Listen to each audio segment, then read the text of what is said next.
could use the cocktail. Oh, hello, Shiny Crafty People. It's Tim Totten here, and welcome back to the channel. Today I want to talk to you about the good, the bad, and the ugly of being a man in the sewing and quilting world. Now, you may notice that I'm doing this out on a place where I don't normally do it, which is on the back porch of my home where it overlooks a lake. And that's definitely part of the good of being a man in the sewing world. I'll explain that in just a minute. Before I get going, you know, I know I say it's the good, the bad, and the ugly, but most of this is going to be the good stuff. The bad and the ugly will be some issues that I've dealt with over time, because I'm going to cover the last 30 plus years that I've been in the quilting and sewing world. And early on, specifically, there were some really interesting experiences that I think we're moving past, and I hope that maybe by sharing them, people will be able to move past them too, and we'll see how we can make a better world for everyone to be welcome into this world. So since there's so much good to get to, let's hit that first. So I told you there is a lot of good to being a man in the sewing and quilting world, and a lot of that is because the sewing and quilting world is still so dominated by women. Being a man is seen as a little bit like an anomaly, and a lot of times I get treated like a unicorn or some, you know, special fantastic beast. So I'll go into a quilting shop or a fabric store or to a quilt show, and people are like just amazed that I'm there, and they want to talk to me about what I'm working on, what my thoughts are, and they just assume that I must be really involved and into all this stuff, which of course, I mean, I am. I really love quilting a lot and sewing, but I'm by no means any better than anyone else or have ideas different than someone else. It is one of the things I think is actually a little negative about it, is how often that I'll get a lot of attention, and somebody who's there who's done a lot more work than I am, you know, maybe isn't asked their opinion. But from a perspective of what's for me, it's definitely nice to get that extra attention, which sometimes means that I can get my questions answered a lot easier, and people just give me a little more attention. Interestingly enough, part of that good attention has been building this YouTube channel. Specifically, when I first started doing any videos on YouTube about sewing and crafting, it was right at the beginning of the COVID-19 pandemic, and I was just looking for something to do with our staff, as we were kind of slow, and I had my staff making kits, and I encouraged people in our community to join a mask makers group, and we would give those kits away and people would sew them. And so I just made one video about making masks, a certain style, and all of a sudden it blew up and it just grew, and I started making more videos for masks, and that grew and grew and grew until now, here at the time of this video, I've got like 70,000 subscribers, and I put a video out every single week. I believe, after, you know, having looked at it then and looking at the research now, that I was one of the few men anywhere in the world making sewing videos, and I think the only English-speaking man doing sewing videos about masks during that time. And so it was kind of like, you know, if there's 15 people showing you how to make masks, the male voice is just unique, and so it got heard by people, and people started following me. Also, I think it's just sort of, you know, personality-wise, people follow personalities, but also sometimes people are just, oh, impressed. Oh, that person reminds me of someone in my life that I know, or they think about how interesting is that a guy's doing this, and there you go. Being a man in the sewing and quilting world has gotten me that kind of attention. You know, the other good part has been that, like, I've made really great friends in this world, and it's not hard for people to remember me. So people might go, oh, did you see that one lady that made that thing on YouTube? You might have to think about a lot of different creators, but if it's, did you see that one guy who makes sewing videos every Saturday? Well, there aren't many of them like me. The other good things is that it is something unique. So when I tell somebody that I sew or I make quilts, it becomes a conversation piece with people who are a little surprised, and they want to ask me lots of questions. So it also opens that door. It's a great conversation piece. And it lets me, the good also is it lets me connect to some really amazing female role models in my life, specifically my two grandmothers who taught me how to sew, but also those amazing teachers that are out there, and so many other people that I've met. I get a lot of really great friendships built.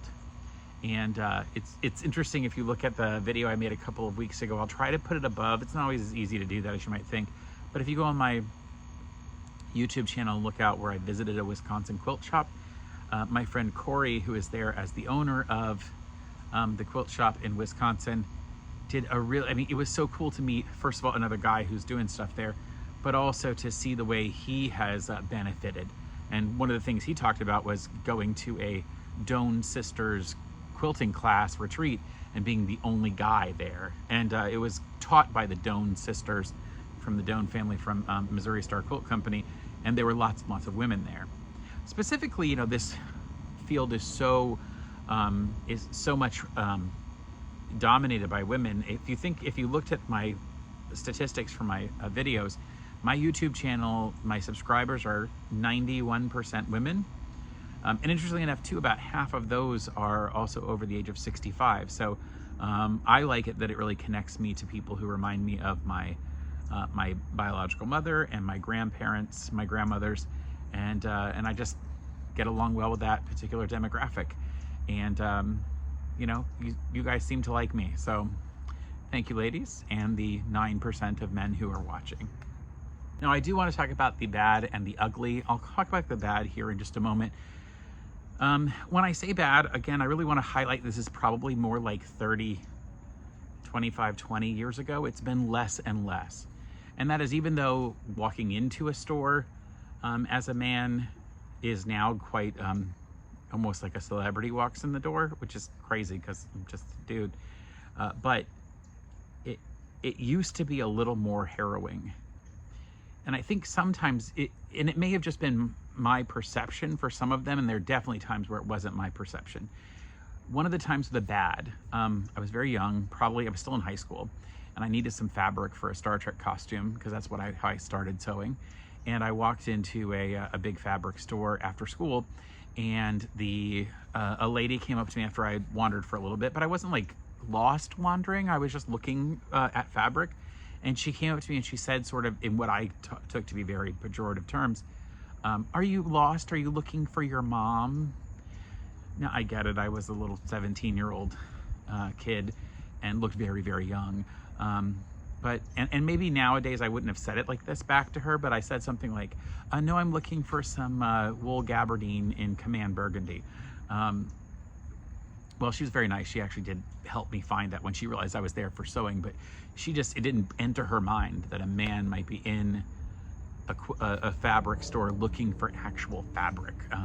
It seemed, that prejudice was there. And I don't mean prejudice like in a bad way. She wasn't trying to not help me or anything. It's just, it became uncomfortable for me. There are many times over the years that I've entered a quilt shop or a fabric store and felt those icy cold stares and felt just uncomfortable. Some of that is, I usually just plow through it. And anymore, if I ever feel that way, I think, well, I just must be doing something wrong. I must look suspicious. But I understand that I am sort of entering a feminine domain. Now, one of my favorite movies is Steel Magnolias. If you haven't seen it, I mean, why? You just end this video right now and go watch Steel Magnolias, the movie. But it's based upon the play by the same author and screenwriter, Robert Harling. And in the play, while the movie has some great male characters, the play doesn't. It's just the female characters, and the whole play is set in the hair salon. And there is a point in one of those where one of the female characters says about a male character, I hope he's not thinking about coming over here. We have to make sure he doesn't come in here. And one of the female characters says, there's no way. Men would never step foot in a hair salon in the South. It's just unheard of. And it is one of those, one of those female sanctuaries. And for a long time, really, quilt stores, fabric stores really felt that way as well. And so early on, 30 years ago, it sort of felt like I was invading some of those spaces. Today, it's a little less of that. There are more men in the field. In fact, I've gone to so many quilt stores accidentally, not knowing, where they're owned by men, or the employees working in it, there's a man or two in the mix. So it's becoming a little more of a mixed space, and it's less about invading that particular space. So that's been the bad at times, where people will look at me like I don't belong somewhere, but I recognize that some of that is me perceiving it as opposed to how people are really acting. So now I want to get to the ugly, and this is one or two very specific experiences. one of them, I was into a very large, I was at a Walmart store, and this has been 20 plus years ago. So understand that this is not an experience I've had anytime lately. I was at this particular Walmart store, not the one I normally would go into, and it was a little uncomfortable sometimes going to Walmart stores here in the South, where they have large sewing sections and fabric sections, and always had a cutting counter, and usually a couple of dedicated staff who always worked in that particular area.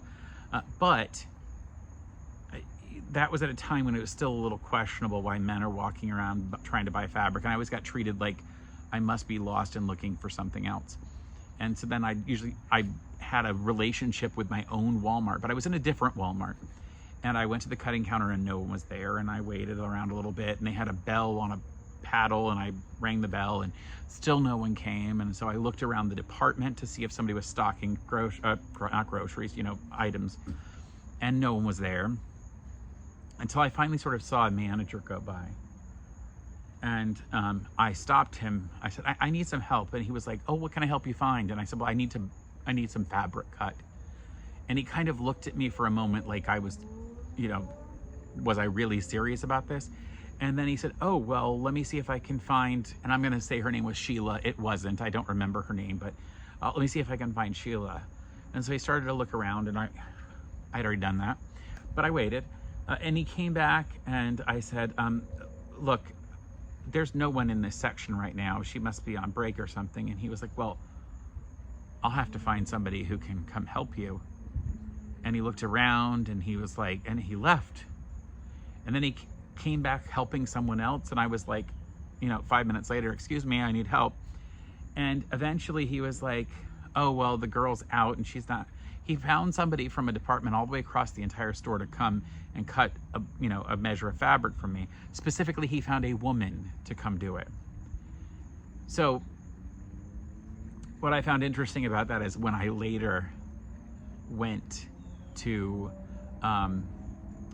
back to my Walmart store, I asked a particular question about this Walmart, and I said, that was really weird. Shouldn't the managers know how to do this? And I was told by somebody who doesn't work there anymore, so I'm not worried about her job, that all the managers knew how to do all the jobs in the place, and that they had heard from their friends at the other store that manager just didn't like doing the woman's work. He didn't like doing the girl stuff.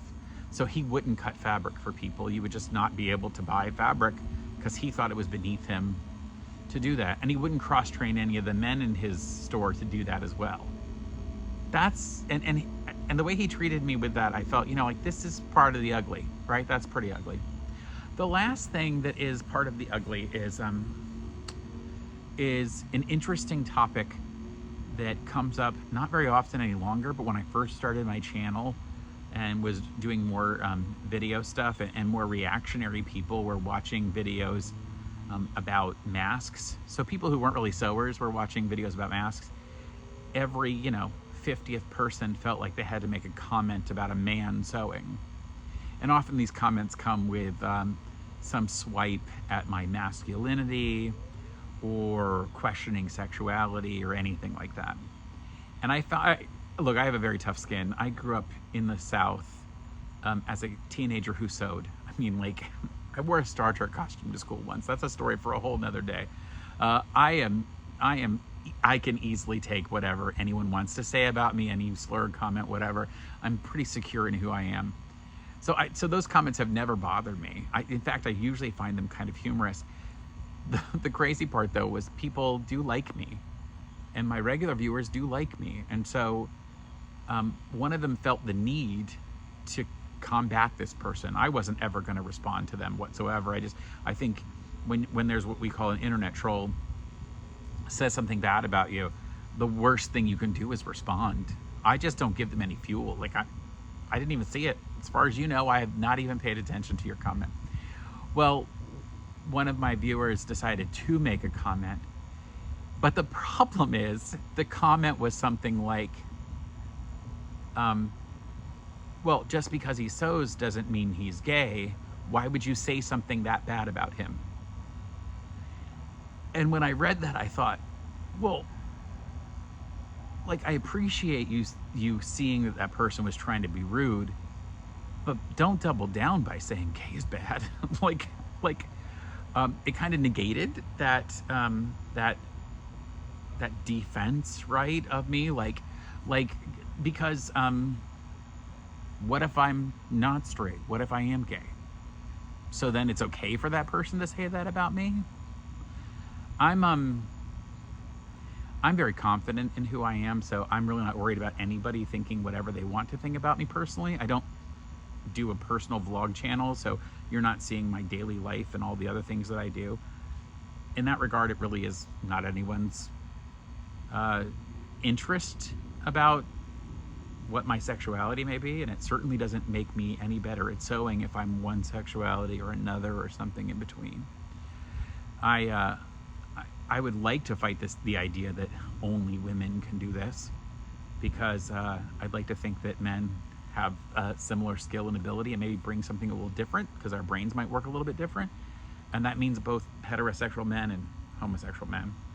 So that's been the ugly, the attitude, the comments that I've heard at times from people who are not part of our community, people who are not part of this sewing and quilting community. I've never heard that from somebody who sews, a rude comment about me or people, men who sew, and what they think that means about men who sew. I've never heard that. It's always been from somebody outside of things.